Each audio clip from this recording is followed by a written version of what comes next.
It is 9:12 p.m. in your yard. The feeder you filled this morning hangs, motionless. No wings, no chirps. The ruby-throated hummingbird that spent the afternoon guarding that feeder like a tiny green tyrant has vanished into the dark. You assume it is sleeping somewhere, tucked into a leaf, resting until morning. That assumption is wrong. Right now, that hummingbird is hanging from a thin branch in complete darkness, and by any clinical definition, it is barely alive. Its heart has dropped from over 1,200 beats per minute to fewer than 50. Its body temperature has fallen by more than 25 degrees Celsius. Its breathing is so shallow that to any observer, it looks dead. This is not a metaphor. This is torpor, the most extreme daily survival cycle of any backyard bird in North America. And it happens in your yard every single night while you sleep. Welcome back to Bird Secrets. If you're new here, subscribe before you leave, because what you're about to learn happens every single night in your garden, completely invisible to you. And once you know it, you will never look at a hummingbird feeder the same way again. Let's start with what actually happens inside that tiny body when the sun goes down. Most people assume hummingbirds sleep like other birds, warm, lightly dozing, ready to wake at the first crack of light. That assumption is wrong, and the reality is far stranger. Torpor is not sleep. It is a controlled metabolic shutdown that would kill most other vertebrates. The hummingbird does not drift off gently. It flips a physiological switch, and within minutes its entire body enters a state that mimics death. Picture what that actually looks like. Body temperature crashes from approximately 40 degrees Celsius, around 104 degrees Fahrenheit, to as low as 8 degrees Celsius in some species. A drop of more than 25 degrees.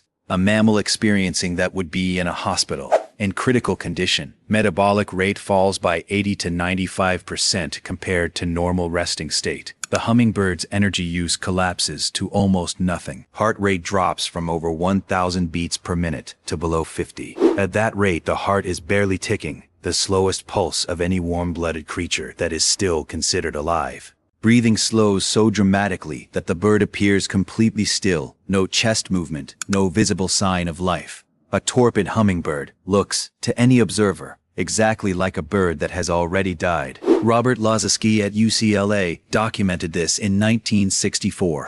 His measurements showed heart rates below 50 beats per minute in torpid hummingbirds, combined with breathing so shallow it was nearly undetectable on his instruments. The entire transition takes minutes, not hours. One moment, the bird is warm and alert. The next, it is in near suspended animation. The ruby-throated hummingbird at your feeder, the one you watched hover and dart and chase away rivals all afternoon, is hanging from a branch right now, motionless, cold to the touch, waiting for dawn. And it is alive. Just barely.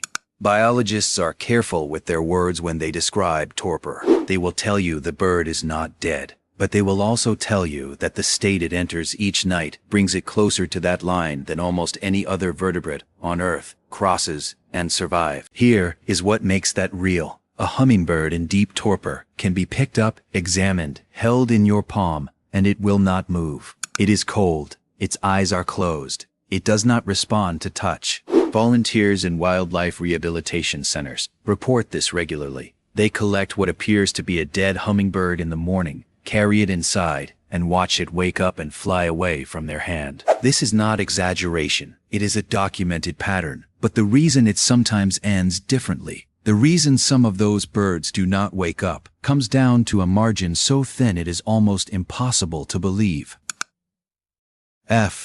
Lynn Carpenter at the University of California, Riverside documented this in 1974.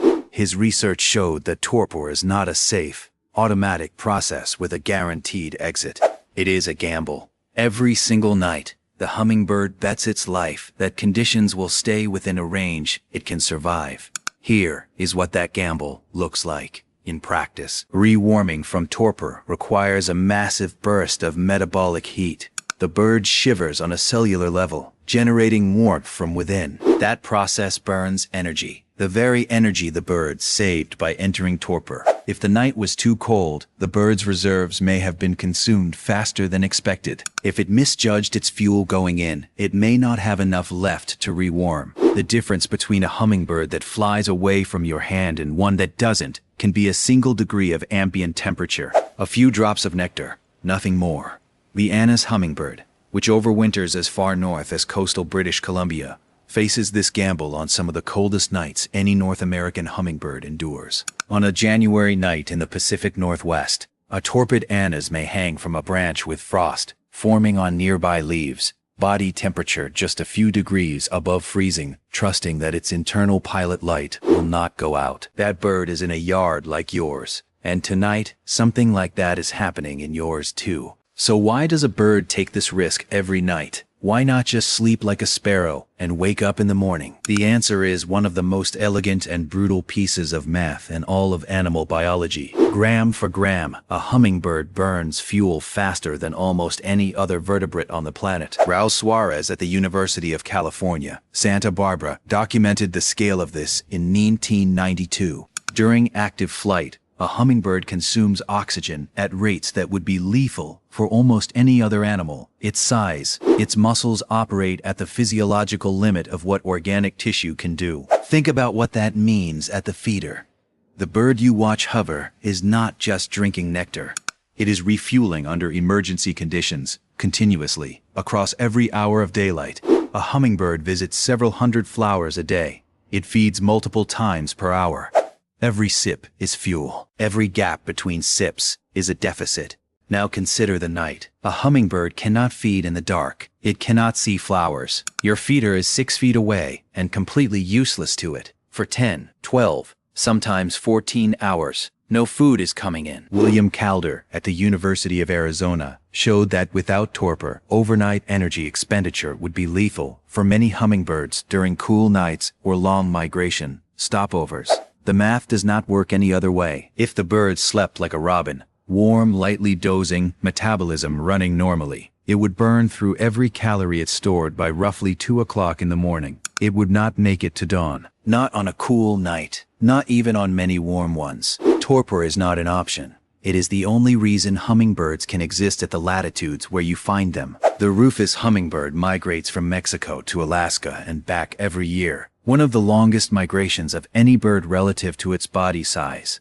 Along the route, on cold mountain nights in the Rockies, it enters torpor on snow-dusted branches, body temperature a few degrees above the air, conserving every remaining calorie for the next day's flight. That bird weighs less than a nickel. It is crossing a continent, and it is doing it on the most extreme metabolic strategy any backyard bird in North America has ever developed. Your feeder is part of that strategy. Not decoration, not entertainment. A fuel station in a migration corridor. Here is something the science reveals that almost no one talks about. Torpor is not automatic. The hummingbird chooses.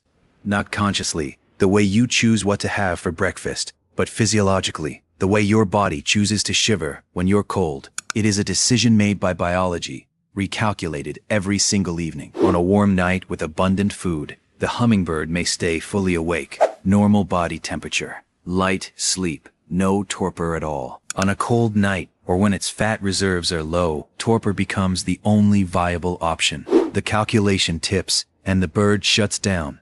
Sarah Hebert at the University of Washington documented this in 1990. Her work with rufous hummingbirds showed that torpor is not a binary switch. It is a graded response, tuned to conditions, adjustable night by night. But the most remarkable version of this decision involves nesting females. A female hummingbird, sitting on eggs, faces a conflict that has no easy answer. Entering deep torpor might save her energy, but it could cool the eggs below the threshold for survival. Staying warm costs calories she may not have. Some females avoid deep torpor entirely during nesting season. They accept the metabolic cost. They burn through reserves faster. They take the risk on themselves rather than pass it to the eggs. That is not instinct, the way most people imagine. Instinct. That is a living system making a trade-off in real time. Every night, with survival on both sides of the equation. The hummingbird at your feeder is making that same kind of calculation right now in the dark, in your yard. And what you do with that feeder has a direct effect on how the calculation goes. That feeder you hung in spring is not decoration. It is a fuel station. And for a hummingbird facing a cold night, the quality of that fuel can be the difference between making it to dawn and not. Here is what you actually need to know. Keep it clean. Fermented sugar water can make hummingbirds sick, and a sick bird entering torpor has far lower odds of rewarming successfully. In hot weather, change the nectar every 2 to 3 days. In cooler weather, every 5 to 7. Use the right ratio. 4 parts water to 1 part plain white sugar. No honey, it can carry fungal spores. No artificial sweeteners, they carry no calories, and a torpid bird needs every calorie it stored. No red dye, clean water, and white sugar, that is all. If temperatures are dropping toward freezing, bring the feeder in at night if you can, or use a feeder warmer to keep the nectar liquid. A bird that enters torpor on a near-freezing night and then wakes to find its only fuel source frozen solid may not be able to generate enough heat to rewarm. And here is the one thing most people never know to do. If you find a hummingbird on a cold morning that appears dead, hanging upside down, cold to the touch, not responding, do not assume it is gone. Move it gently to a warm, quiet indoor space. Wait, give it 15 minutes. Many torpid hummingbirds will slowly rewarm, open their eyes, stretch their wings, and hover away from your hand. Do not force feed it. Do not use a heat lamp or direct warmth. Just give it a warm room and stillness, and let its body do the work it has been doing every night for millions of years. This is not a guarantee. Some birds do not make it, but many do. And the moment a hummingbird opens its eyes in your hand and lifts into the air is one of the strangest and most beautiful things you will ever witness in your own home. If you have ever found a hummingbird that seemed dead and watched it come back to life, tell me in the comments. I read every one. And if this changed the way you see your yard, subscribe. Every week, we go into the hidden science of the birds most people walk right past. The feeder looks the same in the morning light. The hummingbird returns. It hovers, it drinks, it chases away rivals as if nothing happened. But you no longer see it the same way. That tiny bird, weighing less than a nickel, survived a night that would kill most animals. It dropped its body temperature by more than 25 degrees. It slowed its heart to a near stop. It hung motionless in the dark, closer to death than to sleep, trusting that dawn would come. And when the sun rose, it pulled itself back from the edge and flew. The night is not a void. It is a shift change. And now you know who is working the graveyard shift in your garden.